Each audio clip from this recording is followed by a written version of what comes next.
Oui, T'es beau, toi. merci. T'as pas un numéro de téléphone? Si, mais je le garde pour moi. Allez, vas-y, qu'est-ce que tu fais là? Vas-y, donne-moi ton numéro. Non, c'est Vas-y, viens, bonne journée, madame. Au revoir. toi. Au revoir. Au revoir. Salut les audacieux et bienvenue dans cette nouvelle vidéo. Si c'est pas déjà fait, je t'invite à t'abonner à la chaîne juste ici et à activer la cloche de notification pour rester informé des prochaines sorties. Vous l'avez sans doute déjà compris, cette vidéo va ressembler de très près à un documentaire animalier. Va faire l'état des lieux d'une triste réalité. On va parler d'un phénomène en pleine expansion, le harcèlement de rue.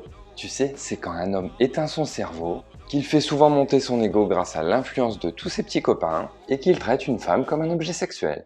Ah, regarde le cul de cette chienne. Ne manque pas de respect comme ça, sale pute.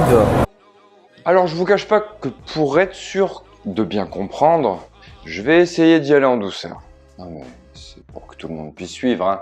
Les hommes font partie de l'espèce humaine. Enfin déjà, là, j'ai quand même un doute. Les femmes aussi, hein? Ça va, jusque-là j'ai rien oublié, tout le monde a suivi. Et vous pensez réellement que ce petit machin qu'on a qui dépasse entre les jambes justifie qu'on se comporte pire que des animaux? C'est malheureusement un constat affligeant, les humains restent la seule espèce à faire souffrir ses propres congénères. Et tout le monde s'en... Ah non. Merde, ça c'est déjà pris. Ces derniers temps, il semblerait que ce soit redevenu un phénomène de mode et un sujet qui revient énormément sur le tapis. Mais il y a un petit truc qu'on a oublié de vous dire, c'est que cette situation, on l'a nous-mêmes provoquée. Bah quoi? T'as l'air surpris? Bah oui, sérieux, au-delà des pervers, des malades, du pangolin et de la bêtise humaine, il y a quand même deux facteurs que l'on évite soigneusement de pointer du doigt. Le premier s'appelle la société.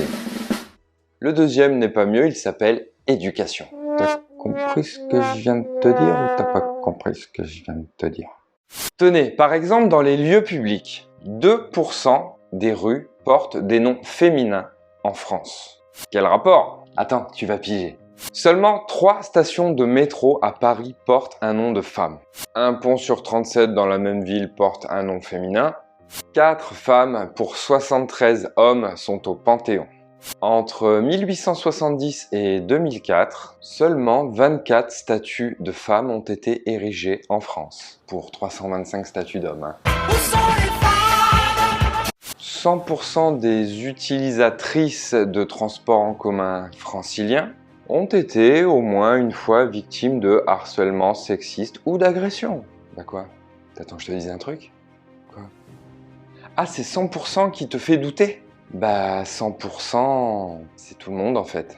25% des femmes de 18 à 29 ans attestent avoir peur dans la rue. 40% des femmes renoncent à fréquenter certains lieux publics après y avoir croisé certains animaux.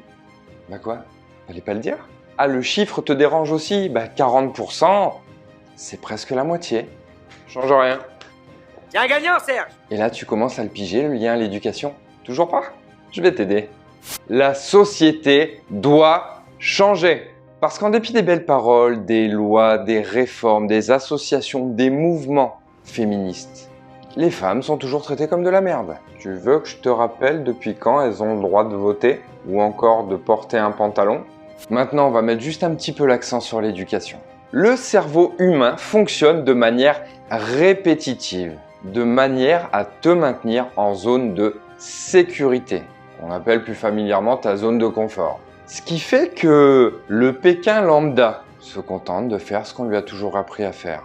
Oui, on a tout le temps fait comme ça. Sachant que l'essentiel de nos apprentissages se fait pendant l'enfance et qu'on l'applique sur un modèle de répétition, si on t'apprend tous les jours à être un con, félicitations, tu vas devenir un gros con.